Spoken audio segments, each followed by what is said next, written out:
basically, that's Sorry, it's that's not going to put me off at all. sorry, because it's dark.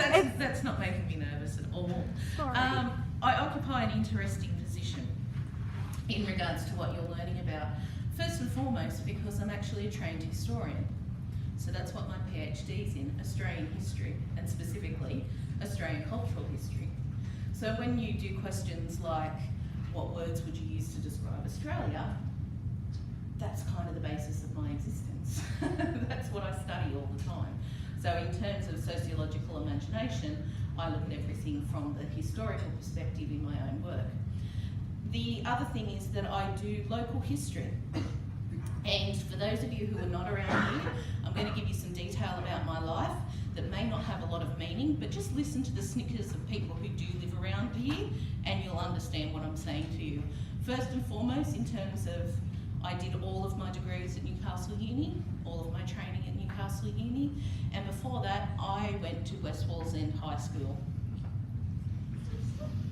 That's code for bogan, okay? For anyone who's not around here, and when I say bogan, I mean on the most extreme scale of bogan. Like, I didn't even know there was the word bogan until I left Westie High, because bogans don't call themselves bogans, all right? Bogan. I also live at Edgeworth. See what I mean? Yeah, this happens all the time, which is also where I grew up, okay? So I bought a house in the same region I grew up in. I come from a very, very, very working class family. So in terms of Australian culture, hello, bogan is what I do best, okay? It's how I roll, it's how I come. And then I've also studied Australian culture, have a lot of respect for Australian culture, but can also very heavily see the flaws in Australian culture. And I'm Anglo, okay? Can't tell you exactly what's in there. I'm your typical Heinz variety Australian. There's a whole heap of junk back there somewhere, but I kind of look white. So, moral of the story is I've lived my life in the majority. I have privilege, even though I'm a bogan. Okay, I may not have class privilege, but I have privilege as a result of my ethnicity, I have privilege as a result of my culture, and then about 12 months ago, the word we use in Islam is revert, the word you use in Christian tradition is converted to Islam. You might have spotted it, okay? The funny colour in my hair. I converted to Islam, and all of a sudden, I went from being the dominant culture to not only not the dominant culture, a minority religion, but with that religion came a whole heap of attitude. And I'm not talking about mine. So all of a sudden, all the privilege that I'd had my entire life vanished by me putting a scarf around my head. And I've had 3 incidences where I've been publicly harassed by people. The first one was very, very early. It was actually the first time that I'd been out with friends as a Muslim. And so I couldn't even tie my headscarf properly yet. I just took one of my own scarves that I already owned at home, one of my own dresses that I already owned at home. Like, there was nothing different about my clothing. It was all mine. It was all the stuff that I'd always owned. And it was actually, it was Ramadan. So for those of you who don't know, we have a holy month where we fast, and we have to break our fast at sunset. And I was going to be driving, and I thought, oh, I can't break my fast, you know, like I can't eat if I'm driving. So what I'll do, I'll just stop off at the local 7-Eleven and pick up a Diet Coke, because I can do that while I'm on the road, because I was going to Sydney. And you know how they have those fridges in the service stations where they sell all the drinks, and they're often shoved up the back, and I've opened the drink cupboard and had to step back as I've done it, just because I've opened the door, and I stepped back and I knocked a lady. And straight away, you know, typical in the British tradition, apologise for everything, apologise for apologising, you know, but I've been raised. So opened the door, stepped back, felt myself knock someone and went, oh, I'm sorry. And before I could even turn around and face her, so what the woman got was my back. So I hit her, not hit her hard, like knocked up against her in a store, and all she could see was my scarf and my dress. And before I could even turn around and face her, her words to me were, "Why don't you go back to where you come from?" And it was really interesting, and I actually administer a page that's called Non-Muslims Supporting Muslims, and I wrote this story on that page because what was interesting was the minute she said it, and I turned around and faced her, and she saw the colour of my face. All of her bravado vanished. You could see it. You could see it in her body language. Yeah? The whole "why don't you go back to where you came from" vanished. Swearing warning, because I'm about to tell you what I said. So I turned around and faced her and said, "Oh, love, it's Edgeworth 7-Eleven. Who the fuck would be here if you weren't born here?" Like, seriously. Like, it's Edgeworth. You silly bogan bitch. You know, and she kind of went away with this red face and feeling completely shattered. But what had happened to her was that not only did she feel she was from a dominant culture, so she had dominance over me culturally, and she felt she could act on that dominance, so clearly it helped her maintain a sense of self. But what was tied up in it was this idea that if I'm wearing a scarf, I must be of a particular ethnicity. And so it wasn't even, you know how today we've been talking about the difference between race and ethnicity? For this person, all of those things were all piled in together. And when I turned around and she realised, hang on, that doesn't fit, you know, and especially once she heard my accent once I spoke, and she realised, actually, no, I'm as white and as Australian as she is, she got flustered and embarrassed, and it all came crashing down from her. So all of a sudden, this power that she thought she'd get from insulting me vanished. I'm hoping it was a really good lesson for her as well. Have I got time to tell them one more of my stories? Oh, please. Okay, this one's my favourite. Sorry if I cry, this one still makes me cry a bit, but it's a good news story, okay? For those of you who are local, I was at Glendale Shopping Centre, and how it's organised is there's a row of bus stops across from a picture theatre, and then there's a road behind the row of bus stops. And I was driving along that road because I was leaving, and a bus pulled up, and it was school holidays. A lot of people got off. And so rather than, you know, let people straggle everywhere, I just stopped at the pedestrian crossing so that everyone could just get off and go over together, and it was all good. And the first lady who stepped onto the pedestrian crossing, I'm pretty positive she looked at me for the purpose to say thank you, and then she saw the scarf. And I'd just been to mosque, so, you know, I was a bit dressed up. It was a Friday. I had my scarf on. By the way, I drive a really crappy old ute, like I mean really bad, okay? This thing's fallen apart, it was given to me. It's another story, it's the best I can manage. So it's a piece of junk. So I had the window wound down, and I don't think she was expecting to see a lady in a hijab in a junky old green ute. And so she turned around and looked at me and cursed really badly, which I won't repeat, and did the whole it's always why don't you go back to where you come from? I'm like, oh, Glendale, you know, far out. And did the whole why don't you come back to where you come from? And she did a lot of the whole you're the terrorists, and, you know, very aggressive, very in my face. And I was very aware of the fact, because a big part in the faith or the ideology of Islam is the concept of what we call ummah, which means community. And so anytime you're out in public, you're a representative of the community. And that's why we're not meant to curse and do all those naughty things I do, okay?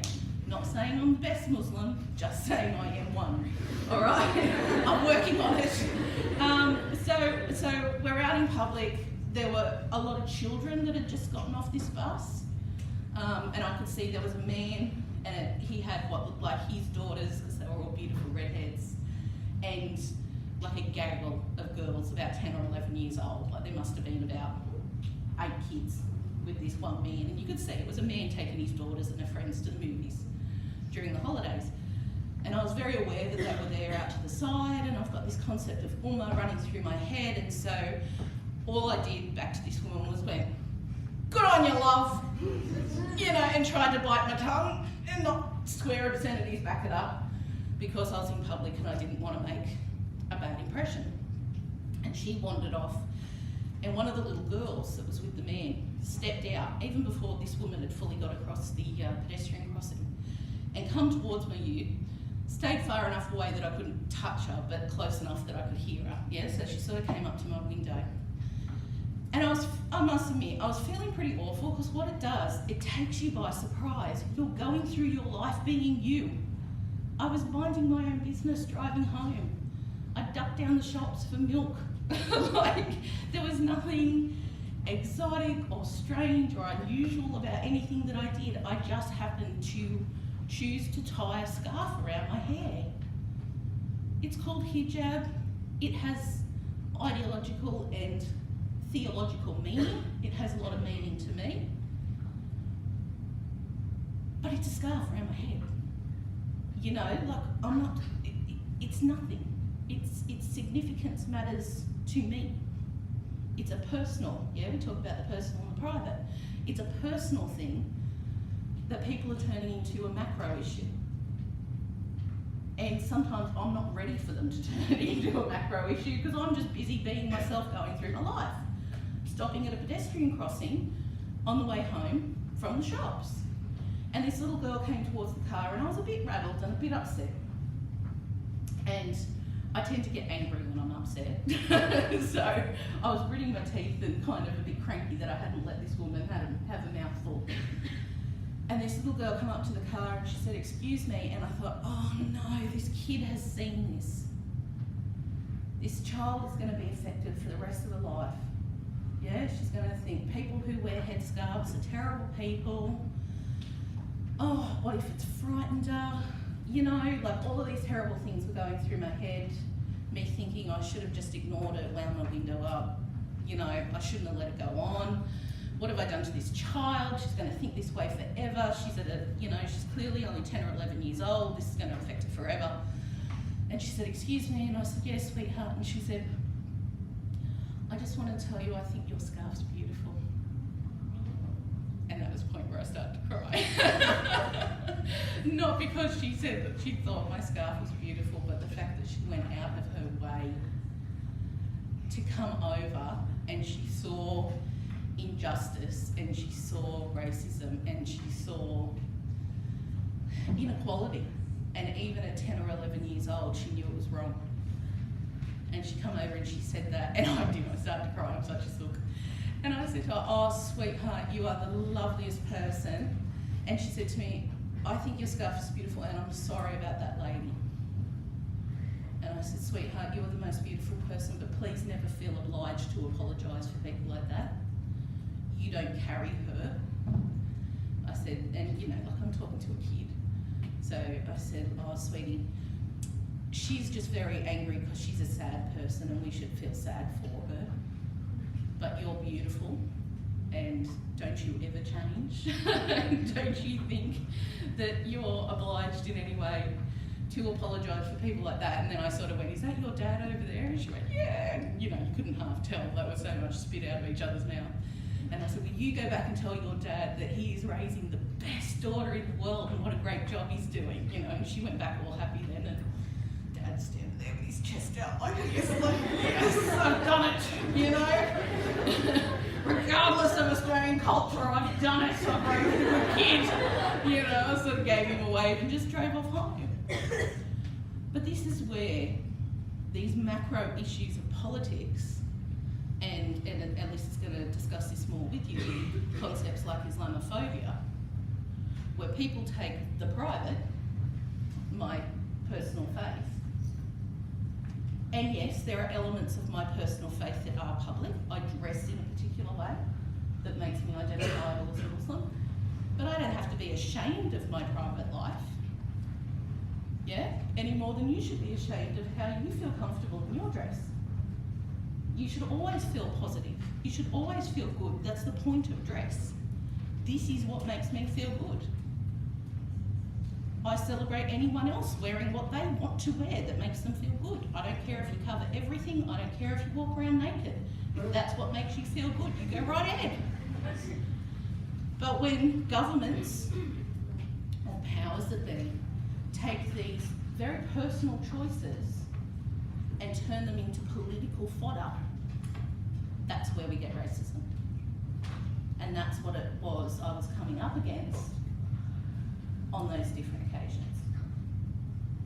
And it's really worth thinking that even though we often say that, oh, you know, they're always so offended. These minorities, why can't they just harden up? It's because they're going through life minding their own business and all of a sudden they're attacked for something that's completely out of their control, or for something that has nothing to do with who they are. The number of times I've had to explain to people that women not being able to drive in Saudi Arabia, not my problem. Not my choice. Okay? International political issues, nothing to do with me. Any more than you guys are responsible for Trump and all the garbage he does. It's like otherworldly that someone would accuse you of that, and yet me, I have to explain it to strangers when they come up and approach me about it. One last thing I'll leave you with though. We were talking before about the fact that racism and discrimination, it can be explicit or implicit. And the interesting thing about Newcastle, and my Sydney friends can't get over this, is I can go shopping and not see another hijabi. Yeah, so my friends who live in Sydney think that this must be like the bush. Because, you know, it's like Mars here. I'm like, no, it's a major city. There just aren't that many Muslims, you know. But what I find is that people approach me about my faith a lot, because, particularly because of the colour of my skin, I think, and also once they hear my accent, they feel more culturally comfortable asking me questions about the faith. So much so that I've actually started a degree this year, a Bachelor of Islamic Studies, so that when people ask me about it, I have the right answers, I know what I'm talking about. That's how seriously I take that fact. I get asked a lot of questions and I want to tell them the right information. But the other thing I find, and this warms my heart and makes me feel good and makes up for every dickhead in the world, is the number of people who will make eye contact with me in a grocery store and just give me a smile. And it's a real, they're going out of their way just to let me know in the most quiet, simple, personal, private way that no matter what's going on in the macro, I'm okay with it. Yeah? It doesn't matter how much someone politicises my faith or my choice of clothing, I'm okay with it. They're a person, I'm a person, we're sharing a space, and they're a good person. And they're going out of their way. They don't have to say it. They make eye contact, they give me a smile. Occasionally I'll get compliments on my scarf. And every now and then I'll have some middle-aged man want to have a conversation with me about theology, you know, in the shopping centre. But they're cool too, they're lovely too. But for all our racism, I think there are a lot of people who live by some of those multicultural ethics and are working very hard. I think, and I say this to people a lot, racism is very noisy. Acceptance is very quiet. And I think that's something to keep in mind on that microsphere, that we hear these big horrible things on the macrosphere, but on the microsphere, if you look for it, there's a lot of beauty. Doesn't take away from the horrible things about our culture, but there's a lot of beauty. We're not a lost cause, not at all. Thank you.